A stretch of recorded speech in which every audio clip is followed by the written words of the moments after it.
અમેરિકાના new jersey રાજ્યમાં એક દુઃખદ હવાઈ દુર્ઘટના થઈ।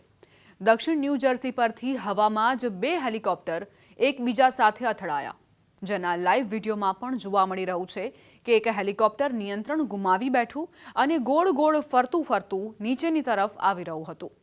બાદમાં તે જમીન પર ધડાકાભેર અથડાયું અને મોટી દુર્ઘટના થઈ। આ અકસ્માતમાં એક પાયલટનું ત્યાં જ મોત થઈ ગયું, જ્યારે બીજો પાયલટ ગંભીર રીતે ઘાયલ થયો। અધિકારીઓના જણાવ્યા મુજબ હેલિકોપ્ટર વચ્ચે આ ટક્કર એટલાન્ટિક કાઉન્ટીના હેમોન્ટન મ્યુનિસિપલ એરપોર્ટની ઉપર સવારે અંદાજે 11:25 થઈ। હેમોન્ટન પોલીસ પ્રમુખ કેવિન ફ્રાયલે જણાવ્યું કે એરપોર્ટ પાસે અકસ્માતની જાણ થતાં જ તાત્કાલિક ઇમરજન્સી ટીમોને ઘટના સ્થળે મોકલવામાં આવી। અકસ્માતનો વિડીયો પણ સામે આવ્યો છે, જેમાં એક હેલિકોપ્ટર ઝડપથી ફરતું દેખાય છે અને પછી તે જમીન પર પડીને તબાહ થઈ જાય છે। આ દ્રશ્ય અત્યંત ભયાનક હતા અને સ્થાનિક લોકોમાં દહેશત ફેલાઈ ગઈ। ફેડરલ એવિએશન એડમિનિસ્ટ્રેશને પુષ્ટિ કરી છે કે અથડામણમાં સામેલ બંને હેલિકોપ્ટર એન્સ્ટ્રોમ કંપનીના હતા। એક હેલિકોપ્ટરનું મોડલ F-28A હતું, જ્યારે બીજું 280C મોડલનું હતું। અકસ્માત વખતે બંને હેલિકોપ્ટરમાં માત્ર પાયલટ જ સવાર હતા। કોઈપણ હેલિકોપ્ટરમાં અન્ય કોઈ મુસાફર હાજર નહોતા। અધિકારીઓએ જણાવ્યું કે એક પાયલટનું ઘટના સ્થળે જ મોત થયું। બીજા પાયલટને અત્યંત ગંભીર હાલતમાં હોસ્પિટલ પહોંચાડવામાં આવ્યા છે, જ્યાં તેમની હાલત નાજુક જણાવાઈ રહી છે। હાલ બંને પાયલટની ઓળખ જાહેર કરવામાં નથી આવી। અધિકારીઓનું કહેવું છે કે પરિવારજનોને જાણ કર્યા પછી જ નામ જાહેર કરાશે। આ અકસ્માતની તપાસ હવે ફેડરલ એવિએશન એડમિનિસ્ટ્રેશન અને નેશનલ ટ્રાન્સપોર્ટેશન સેફટી બોર્ડ સંયુક્ત રીતે કરી રહ્યા છે। તપાસ એજન્સીઓ આ જાણવાનો પ્રયાસ કરી રહી છે કે આખરે બંને હેલિકોપ્ટર એક જ હવાઈ વિસ્તારમાં કેવી રીતે આવી ગયા અને ટક્કર કેમ થઈ। તપાસ દરમિયાન ઉડ્ડયન માર્ગ, પાયલટો વચ્ચેના સંચાર અને તકનીકી પાસાઓને પણ તપાસવામાં આવશે। મીડિયા અહેવાલો મુજબ પૂર્વ વિમાન અકસ્માત તપાસ કરતા એલન ડીલે કહ્યું કે પ્રારંભિક તપાસમાં એ જોવામાં આવશે કે શું બંને પાયલટ એકબીજાને સમયસર જોઈ શક્યા હતા કે નહીં।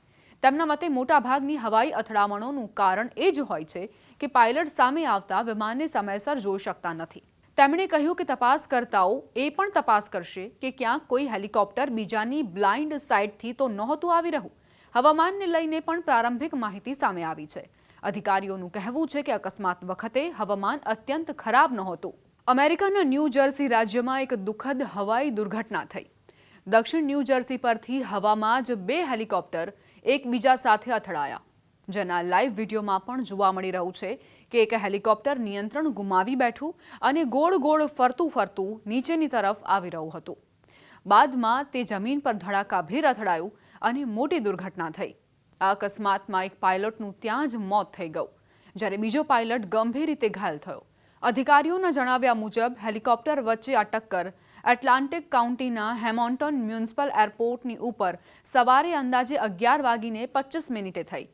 હેમોન્ટન પોલીસ પ્રમુખ કેવિન ફ્રાયલે જણાવ્યું કે એરપોર્ટ પાસે અકસ્માતની જાણ થતાં જ તાત્કાલિક ઇમરજન્સી ટીમોને ઘટના સ્થળે મોકલવામાં આવી।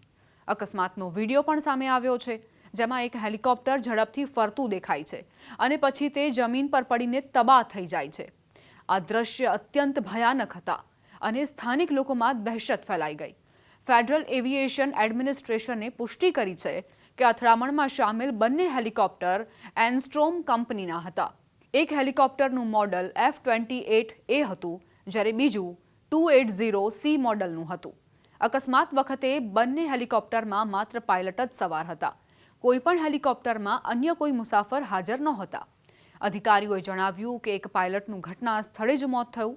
બીજા પાયલટને અત્યંત ગંભીર હાલતમાં હોસ્પિટલ પહોંચાડવામાં આવ્યા છે, જ્યાં તેમની હાલત નાજુક જણાવાઈ રહી છે। હાલ બંને પાયલટની ઓળખ જાહેર કરવામાં નથી આવી। અધિકારીઓનું કહેવું છે કે પરિવારજનોને જાણ કર્યા પછી જ નામ જાહેર કરાશે।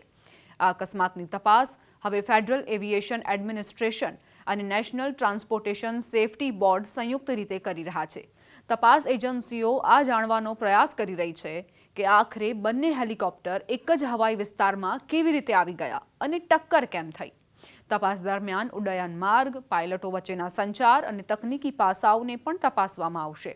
મીડિયા અહેવાલો મુજબ પૂર્વ વિમાન અકસ્માત તપાસ કરતા એલન ડીલે કહ્યું કે પ્રારંભિક તપાસમાં એ જોવામાં આવશે કે શું બંને પાયલટ એકબીજાને સમયસર જોઈ શક્યા હતા કે નહીં। તેમના મતે મોટાભાગની હવાઈ અથડામણોનું કારણ એ જ હોય છે કે પાયલટ સામે આવતા વિમાનને સમયસર જોઈ શકતા નથી. તેમણે કહ્યું કે તપાસકર્તાઓ એ પણ તપાસ કરશે કે ક્યાંક કોઈ હેલિકોપ્ટર બીજાની બ્લાઇન્ડ સાઇડથી તો નહોતું આવી રહ્યું. હવામાનને લઈને પણ પ્રારંભિક માહિતી સામે આવી છે.